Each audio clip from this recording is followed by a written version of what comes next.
Ok, bien. El día de hoy vamos a estar considerando Apocalipsis capítulo 2 y el capítulo 3. Habíamos decidido la semana pasada que vamos a estar viendo dos iglesias por clase. El día de hoy no vamos a ver ninguna de las 7 iglesias, no vamos a ver Éfeso, no vamos a ver la que sigue, simplemente vamos a enfocarnos en los dos capítulos. Vamos a ver la idea general del capítulo 2 y el capítulo 3. Vamos a estar viendo información relacionada a estos dos capítulos, específicamente lo que encontramos en los dos capítulos, que son las 7 iglesias. Ahora, quisiera simplemente recordar lo que vimos la semana pasada, y si alguien no estuvo en la clase y necesita el enlace, ya que subí el video a YouTube, solamente háganmelo saber y con gusto la comparto. Entonces, muy bien. La semana pasada, esto fue lo que habíamos visto en Apocalipsis capítulo 1, versículos 9 al 20, la cual es la primera visión. Habíamos dicho que Jesús está cuidando y está observando a las iglesias. Está cuidando, está observando a las iglesias. Él nunca las abandonó y las está consolando, ¿ok? Eso es la visión que encontramos otra vez en Apocalipsis capítulo 1, versículos 9 al 20. Está Jesús, tiene las 7 estrellas en su mano, están los 7 candeleros, una espada de 2 filos sale de su boca. Un minuto. Hay, bien, una espada de 2 filos que sale de su boca, los ojos están en llamas, y hay una luz resplandeciente, sus cabellos, su ropa blanco. Bueno, todo esto va en relación, todo esto ilustra el poder que tiene Jesús y también cómo Él está en medio de las iglesias. Entonces, el mensaje, la idea de Apocalipsis 1, 9 al 20, continúa en el capítulo 2 y en el capítulo 3. Pero es muy importante que recordáramos esto, porque, nuevamente, el mensaje de capítulo 2 y el capítulo 3 continúa el mensaje de la primera visión que encontramos en Apocalipsis. Y otra vez, si quieren recordar eso o no lo vimos, vaya, no estuvieron aquí la semana pasada, les mando el enlace. Pero bien, vamos entonces a ver las 7 iglesias. Habíamos mencionado en una clase hace algunas semanas que las 7 iglesias que encontramos aquí en Apocalipsis capítulo 2 y capítulo 3 no eran las únicas iglesias en Asia Menor, habían más iglesias.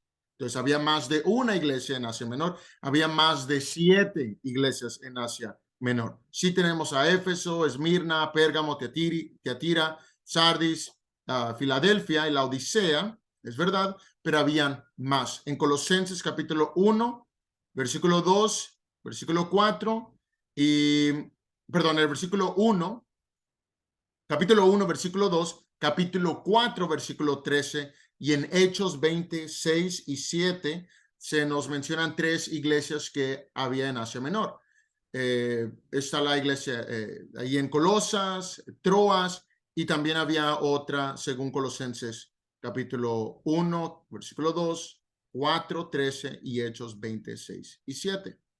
Habíamos incluso preguntado por qué se escribió en este orden. Tenemos, por ejemplo, primero tenemos a la iglesia en Éfeso, después tenemos a la iglesia en Esmirna, en Pérgamo, Tiatira, Sardis, Filadelfia y la Odisea. ¿Por qué en ese orden? Bueno, porque era el camino que todos usaban para llegar a esas ciudades. Si vemos, por ejemplo, aquí están en orden: Éfeso, Esmirna, Pérgamo, Tiatira, Sardis, Filadelfia y la Odisea. ¿Por qué 7?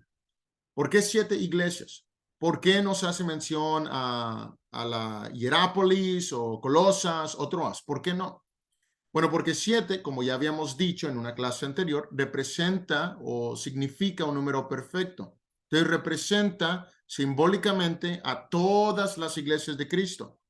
Ahora sí, el mensaje era principalmente para esa iglesia. Por ejemplo, la carta a Éfeso, principalmente a la iglesia en Éfeso. La iglesia en Éfeso iba a entender específicamente qué era lo que el Señor decía en esa carta, qué era lo que el Señor estaba tratando de decir. ¿Por qué? Porque esa carta fue dirigida a la iglesia en Éfeso.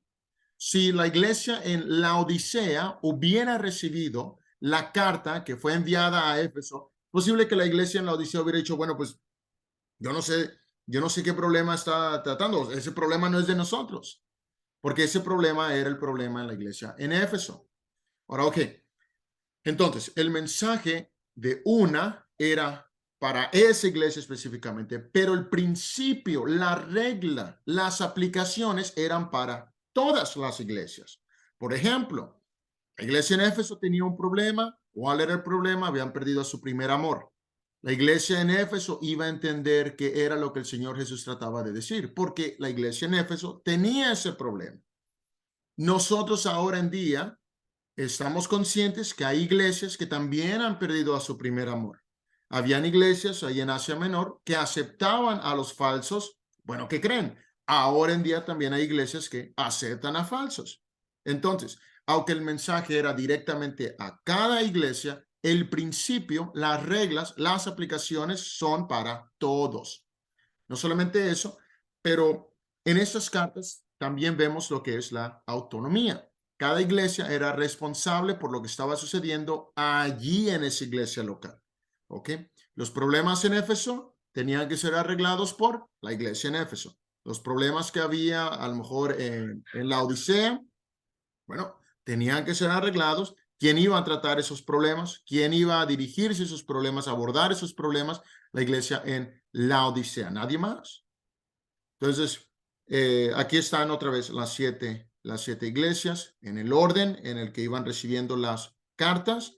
Y bien, 7 representa un número simbólico, es un número simbólico, lo cual significa perfección, algo que es completo. Bueno, todas las iglesias de Cristo pueden y deben aprender de estas 7 iglesias. Ahora, ¿por qué? ¿Por qué dirigirse a las iglesias? Tenemos el capítulo 1, Juan, bien, hace su introducción, se presenta, dice quién es, habla y a las iglesias. Bueno, estas cartas, esta profecía, esta revelación son para las 7 iglesias, ¿verdad?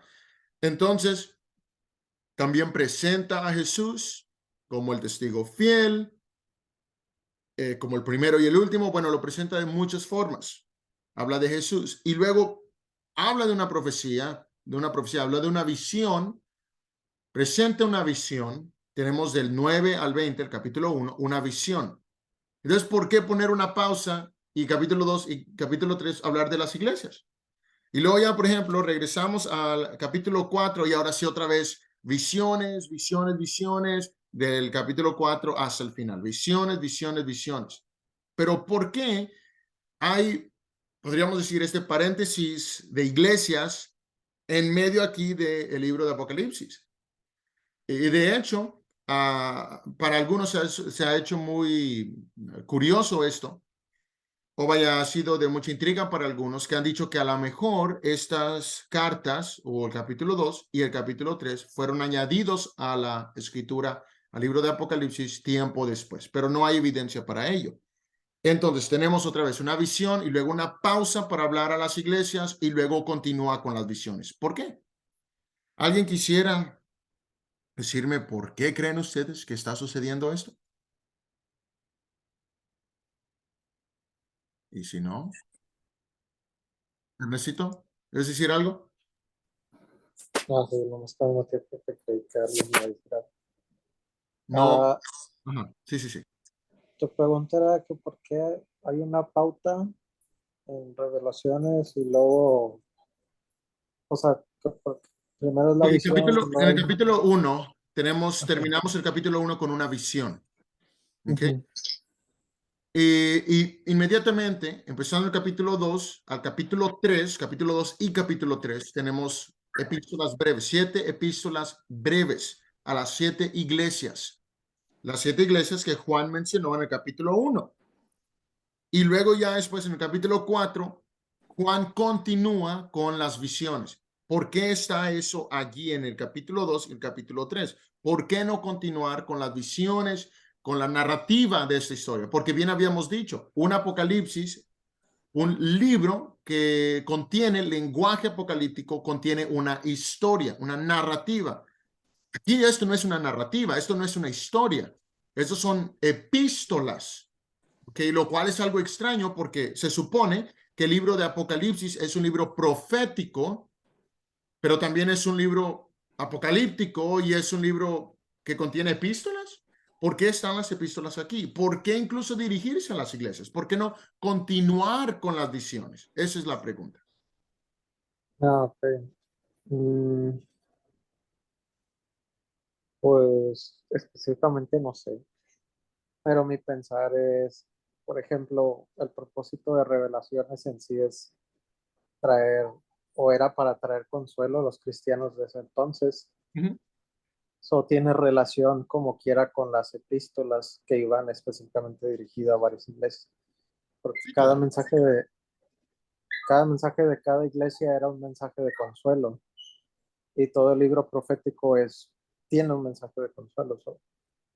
Posiblemente hizo un apartado y las escribió, no sé, o a lo mejor no fue en el mismo orden cronológico en el que se recibió la revelación, y a la hora de acomodar el libro se pusieron las epístolas después de la introducción del libro. Ah, ok, muy bien. Ahora, vamos a recordar lo que mencionábamos en cuanto al capítulo 1. ¿Dónde está el Señor Jesús? Cuando vemos otra vez la visión, tenemos la visión de Juan, la primera visión de Juan. Está el Señor Jesús, todas estas imágenes que él ve. Y están los 7 candeleros. ¿Qué significan los 7 candeleros? ¿Qué son los 7 candeleros? Bueno, los 7 candeleros son las 7 iglesias. Entonces Jesús está en medio de ellas. Sabemos, Jesús está cuidando y observando las iglesias. Ahora, ¿por qué dirigirse a las iglesias? Bueno, si Jesús está cuidando las iglesias, ellas deben mantenerse fieles. De nada sirve que el Señor Jesús esté en medio de ellas, cuidándolas, protegiéndolas, consolándolas, si ellas no van a ser fieles. Ese es parece ser que ese es el motivo por el cual ahora Jesús se dirige a las iglesias. Está en medio de ellas, y así termina el capítulo 1, ¿no? Jesús está en medio de ellas. Bueno, si Jesús va a estar en medio de ellas, si las va a estar cuidando, si las va a estar protegiendo, si va a estar velando por ellas, entonces, ¿cuál es el trabajo de ellas? Mantenerse fieles. Así bien, por ejemplo, en un matrimonio, el marido, el esposo, el hombre, la cabeza del hogar, ¿qué hace? Protege, provee, cuida a su familia. ¿Y qué hace en este caso, por ejemplo, la esposa? Bueno, la esposa se mantiene fiel, la esposa ama a su marido, la esposa sirve a su marido. Es lo mismo aquí. Entonces, si no son fieles, pues obviamente, ¿por qué está Jesús ahí? Si no son fieles estas iglesias, entonces tendrán que aceptar el castigo del Señor. Ernesto, ok, habla de consolación, pero bien, las cartas no solamente son consuelo, porque hay algunas iglesias que no están bien para nada ante el Señor. Entonces, ¿cómo es eso consolación? Es correcto, sí. Habla de consolación y habla en cuanto a aquel que venza, que sea vencedor. Pero en sí la idea es, ok, las estoy cuidando, estoy entre ustedes. Bueno, hay algo que ustedes tienen que hacer. De nada sirve ser infiel en tiempos de persecución y a la misma vez esperar que el Señor provea para ellas. Entonces, y otra de las cosas que sí debemos entender es que estas cartas se entienden mucho mejor cuando nosotros consideramos el contexto histórico de cada ciudad. Porque ¿qué era Éfeso? Éfeso era una ciudad. Pérgamo, ¿qué era? Una ciudad. Teatira, ¿qué era? Una ciudad. Y en esa ciudad había una iglesia. Entonces, cuando veamos a las iglesias, también es importante ver el contexto histórico, ver de qué tratan las ciudades, qué eran las ciudades o qué ofrecían estas ciudades, cuál era la importancia de estas ciudades, para incluso también entender la naturaleza, la actitud, por qué se comportaban así las iglesias. Pero aquí vemos esto, Jesús se dirige a las iglesias. ¿Por qué? Porque quiere que las iglesias se mantengan fieles. Sí, es consolación, pero hay consolación solamente para aquellos que son fieles al Señor. ¿Cómo puedo esperar yo recibir consolación del Señor si no soy fiel? No tiene sentido. No tiene sentido. Entonces, Con eso en mente, vemos la estructura de cada carta, porque cada carta tiene la misma estructura. Tenemos 7 cartas, empiezan igual, terminan igual, y la estructura es la misma. Primero tenemos el mandato a escribir el mensaje, ¿ok? Y escribe al ángel escribe al ángel de. Ese es un mandato a escribir el mensaje, ¿ok? A Juan se le manda que escribiera un mensaje, que escribiera la epístola. Entonces, siempre empezamos así. Después se nos dice de quién viene el mensaje. ¿Quién es el autor principal del mensaje? ¿Ok? Juan está escribiendo, sí, pero ¿quién le está diciendo a Juan que escriba estas cosas? Entonces, en cada carta tenemos el mandato de escribir el mensaje, tenemos también quién es el que envía ese mensaje. Tercero, se nos dice lo bueno y o lo malo de cada iglesia, porque hay iglesias que tenían algo solamente bueno. ¿Ok? Por ejemplo, Esmirna y Filadelfia no tenían nada malo, perfectas, buenas iglesias. Y luego teníamos, por ejemplo, a la Odisea. La Odisea no tenía nada bueno. Y las otras iglesias, algo bueno, algo malo. Entonces, mandato a escribir el mensaje, de quién viene el mensaje, lo bueno y o lo malo de cada iglesia. Hay una advertencia, hay consecuencias si la iglesia no hace cambios, y si es una iglesia buena o tiene cosas buenas, se hace una motivación o bueno, una animación, se anima, vaya, a que la iglesia continúe en ese camino de fidelidad. Entonces hay una advertencia o motivación, incluso podríamos decir hay advertencia y o motivación, y al final hay una exhortación a oír y mantenerse fieles, ¿ok? Entonces, existe en cada carta la estructura, el final de cada carta es una exhortación a oír lo que se ha dicho y a mantenerse fieles. ¿Ok?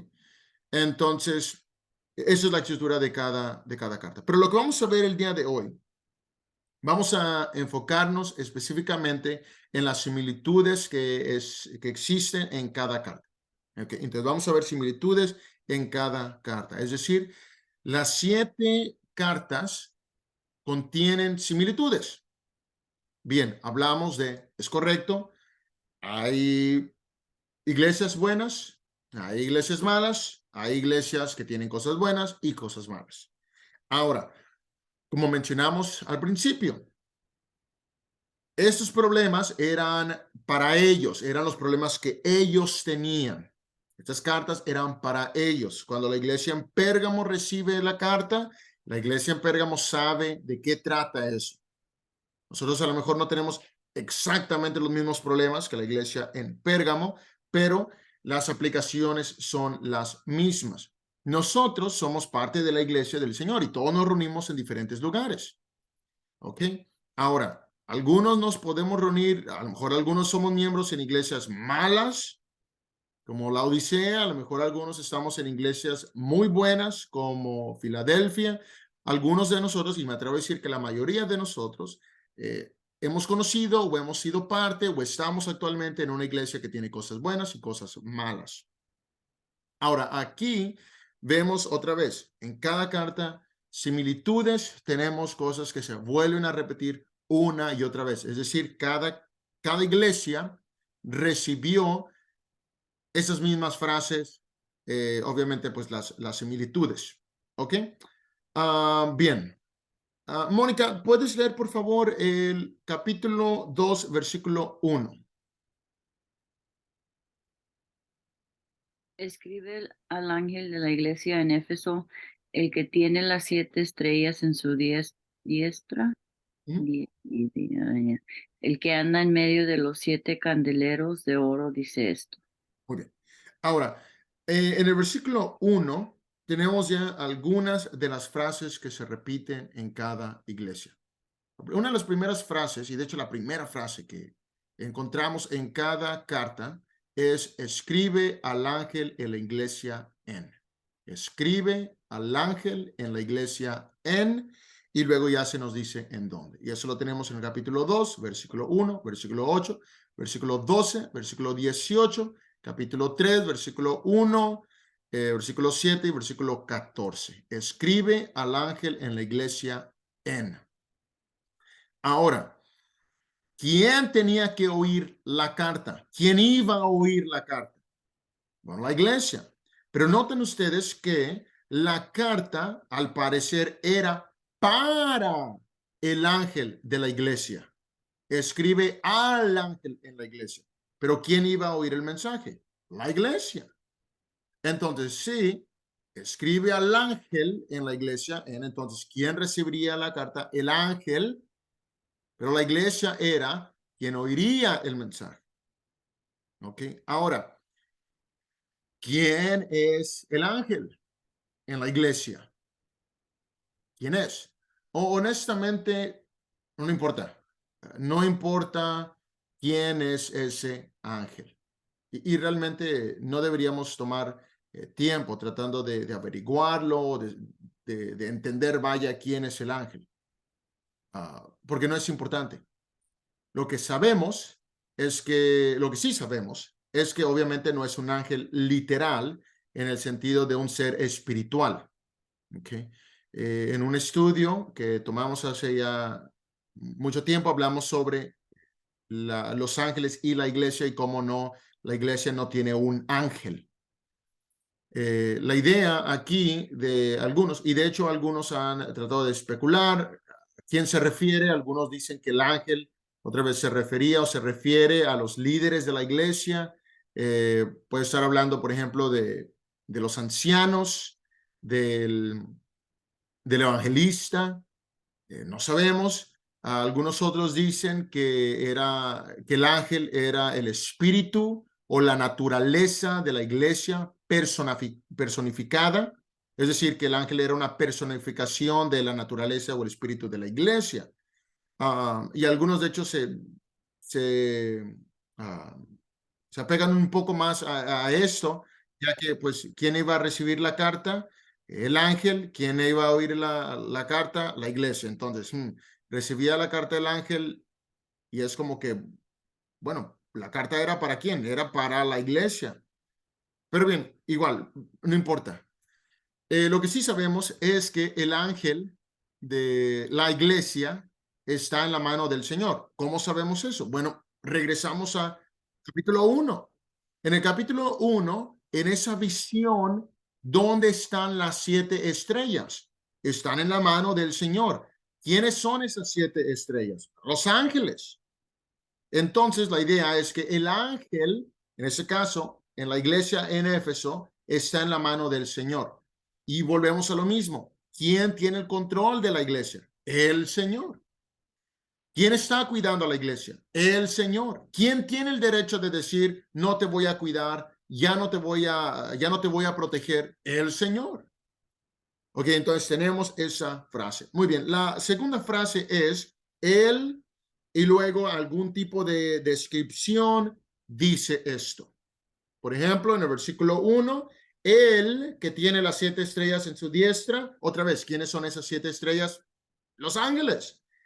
Dice el capítulo 1, el versículo 20, el misterio de las 7 estrellas que has visto en mi diestra. Las 7 estrellas son los ángeles de las 7 iglesias. Entonces, el que tiene las 7 estrellas en su diestra. ¿Quiénes son las estrellas? Los ángeles. Otra vez, ¿quién está en control de la iglesia? Jesús. El que anda en medio de los 7 candeleros de oro. ¿Quién? ¿Qué son los 7 candeleros? Bueno, las 7 iglesias de oro dice esto. Ahora, muy importante. La estructura de esta frase y de cada una de las frases, bueno, sí, de esta frase en sí, él, punto, punto, punto, dice esto. La estructura de esa frase hace referencia a lo que se dice en el capítulo 1. La descripción de Jesús en cada una de estas iglesias hace referencia al capítulo 1. El que tiene las 7 estrellas en su diestra, el que anda en medio de los 7 candeleros de oro, dice esto. Aquí hace referencia a la primera visión de Juan, en el capítulo 1. Y bueno, el versículo 8, escribe al ángel de la iglesia en Esmirna, el primero y el postrero, el que estuvo muerto y vivo, dice esto. Otra vez, él dice esto.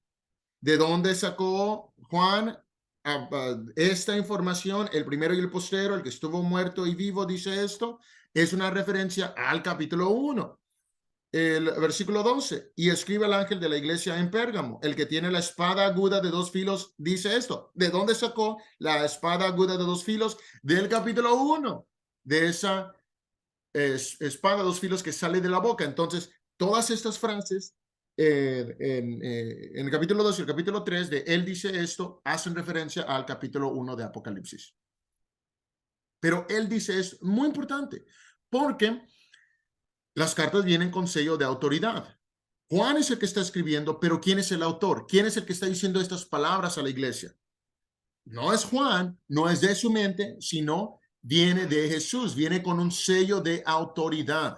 Si Jesús dice algo, vale más que la iglesia lo escuche. Si Jesús está mandando una carta, esa carta se va a abrir, esa carta se va a leer, esa carta vale más que sea leída y oída por la audiencia.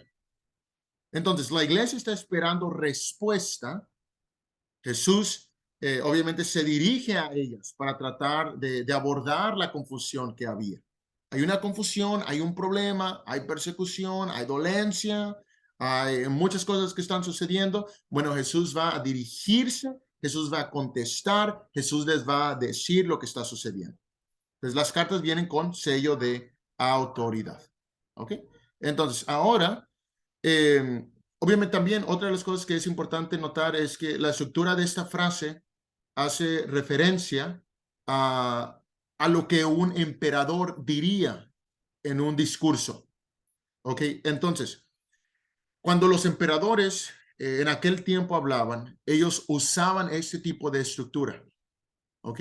La estructura de esta frase hace referencia al edicto, al discurso de un emperador.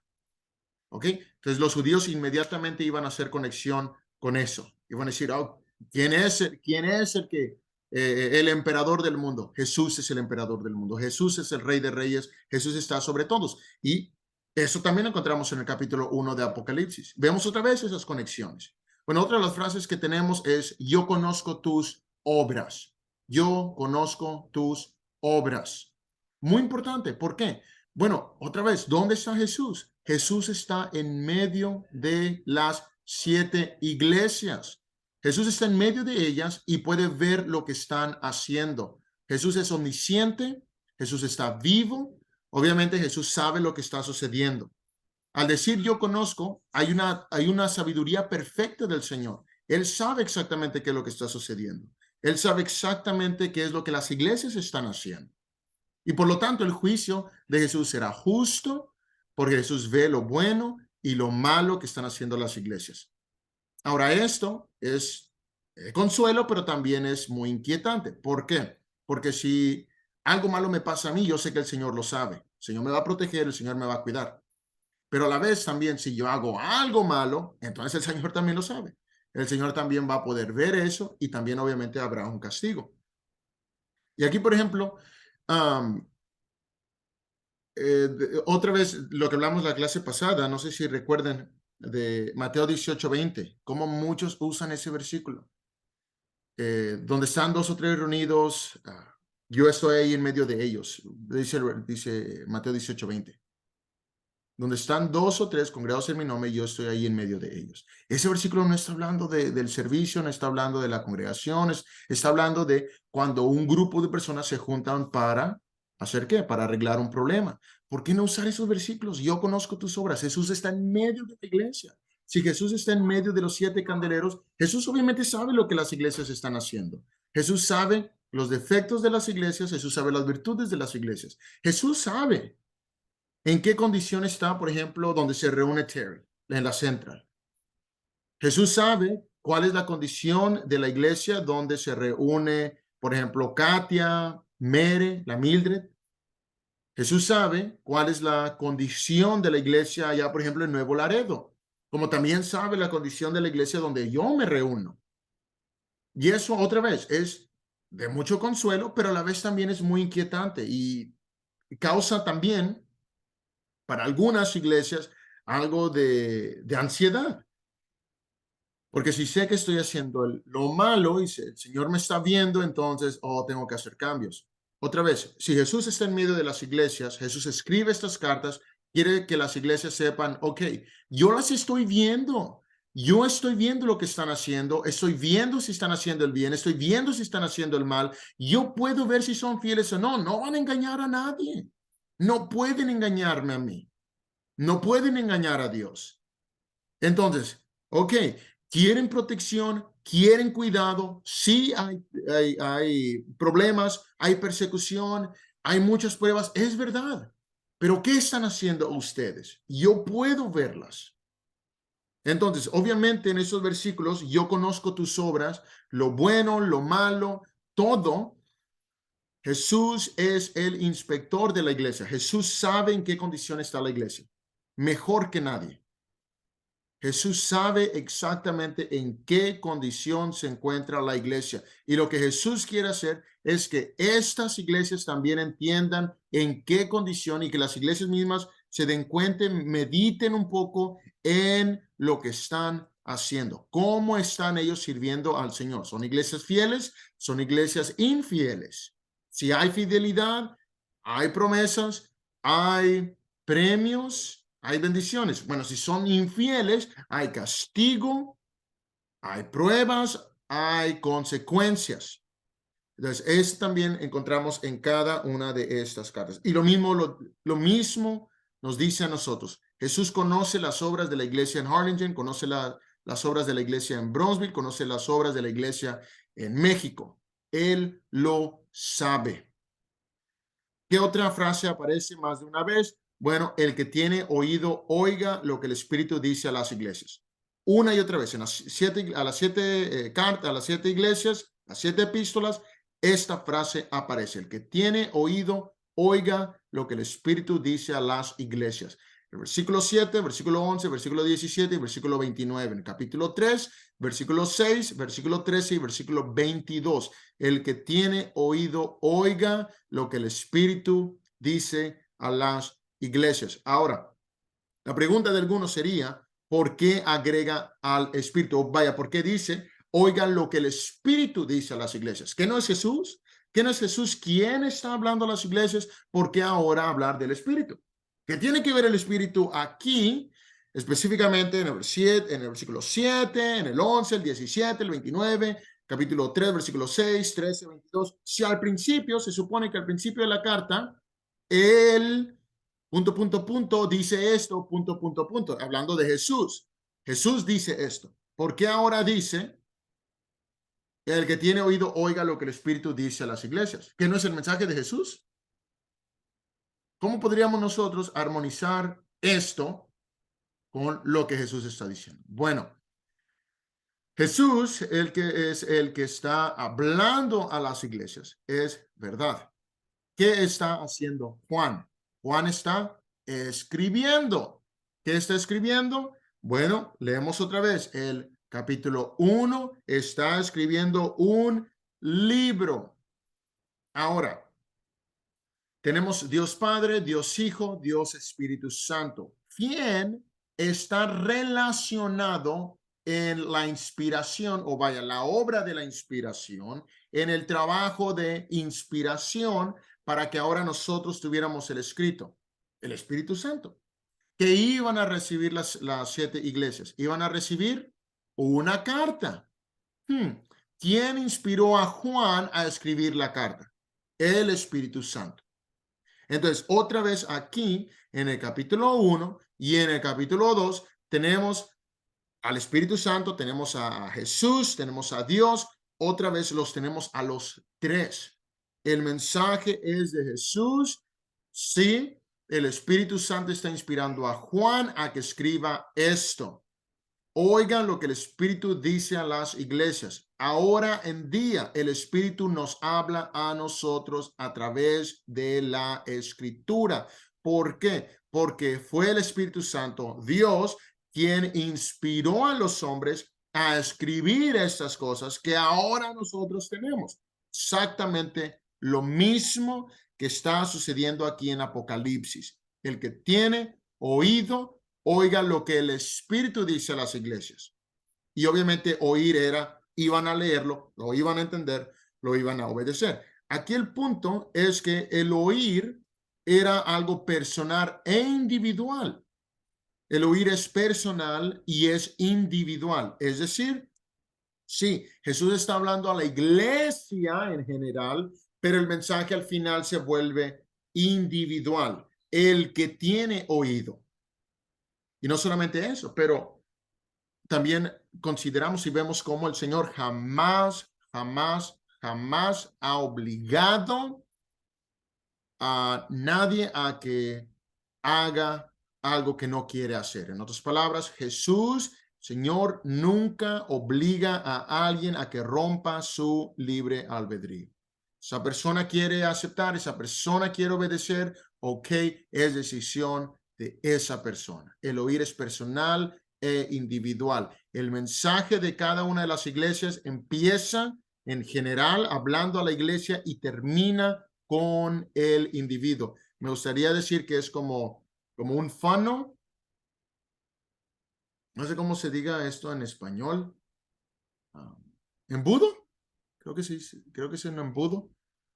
Entonces, empieza así, general arriba y empieza individual. Y sale, vaya, individual abajo. Y de hecho, esta frase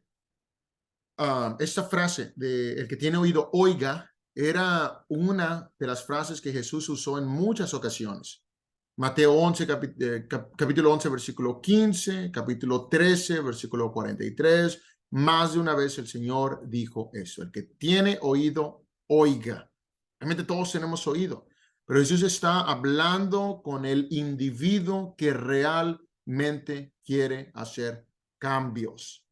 Si hay alguien aquí que tiene oído, oiga lo que digo, dice el Señor Jesús. El que realmente quiera hacer cambios, el que realmente le interesen estas cosas, tiene que hacer cambios. Entonces, sí, Jesús está hablando con la iglesia, pero al final de cuentas, la salvación es individual. En esas iglesias tenemos individuos malos, individuos buenos. Teníamos a lo mejor uno, dos o varios que querían hacer la voluntad del Señor. Y era un trabajo individual, aunque sí era para la iglesia. Y la última frase que tenemos es la de el que venciere. En esto olvidé agregar los versículos, pero ustedes podrían ver cada una de las iglesias y verán que ya sea es el último versículo o el penúltimo que dice el que venciere. El que venciere. Y obviamente hay una promesa después de esta frase. El que venciere. Otra vez, esto es individual. El que venciere habla de una persona individual que ha oído lo que el Espíritu dice. Ahora, ¿quién es el vencedor? Porque para muchos en aquel tiempo hubiera sido vencer es no morir físicamente. Vencer es derrotar a los enemigos, acabar a los enemigos, matar a los enemigos. Bueno, Jesús no está hablando de eso. Jesús, cuando habla del vencedor, está hablando de aquel que se ha mantenido fiel, aquel que luchó, aquel que a pesar de las dificultades, a pesar de lo que estaba sucediendo, se mantuvo fiel. Otra vez, ¿por qué está hablando Jesús a las iglesias? Jesús quiere que las iglesias sean fieles. ¿Qué dijimos al principio? ¿Por qué hacer esta pausa? ¿Por qué de repente dirigirse a las iglesias? Jesús quiere que las iglesias sean ¿qué? Jesús quiere que sean fieles. ¿Cuál es el mensaje a cada una de las iglesias? Yo les estoy hablando, yo quiero que cambien, yo quiero que oigan lo que el Espíritu dice, y no solamente eso, pero tienen que vencer, el que venciere. Entonces, es aquel que se ha mantenido fiel, es aquel que a pesar de las dificultades, a pesar del dolor, a pesar de la tribulación, a pesar de la persecución, no negó su fe. Ahora, ¿cuál es el mensaje principal en el libro de Apocalipsis? Si recuerdan ustedes, el mensaje es ser vencedor. Hablamos de esto al principio de nuestra clase. El vencedor es aquel que se ha mantenido fiel. Ese es el mensaje principal en el libro de Apocalipsis. El vencedor es aquel que vence porque se mantuvo fiel y es vencedor en Cristo Jesús. Ese es el mensaje en el libro de Apocalipsis. Y ese es el mensaje general en el capítulo 2 y en el capítulo 3 de Apocalipsis. ¿Por qué habla el Señor Jesús a estas iglesias? Otra vez, quiere que sean fieles para que puedan ser vencedores.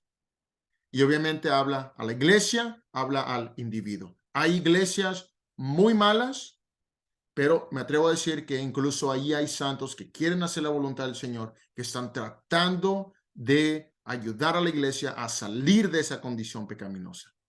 Hay iglesias que están mal. E incluso en esas congregaciones hay miembros fieles, porque el mandamiento al final de cuentas va a ser para el individuo. ¿Qué hizo el individuo? ¿Qué hizo el cristiano? ¿Qué hizo el santo? ¿Qué hizo el hermano? ¿Qué hizo la hermana? Ese es el mensaje principal de las 7 iglesias en el capítulo 2 y en el capítulo 3 de Apocalipsis. ¿Okay? Muy bien.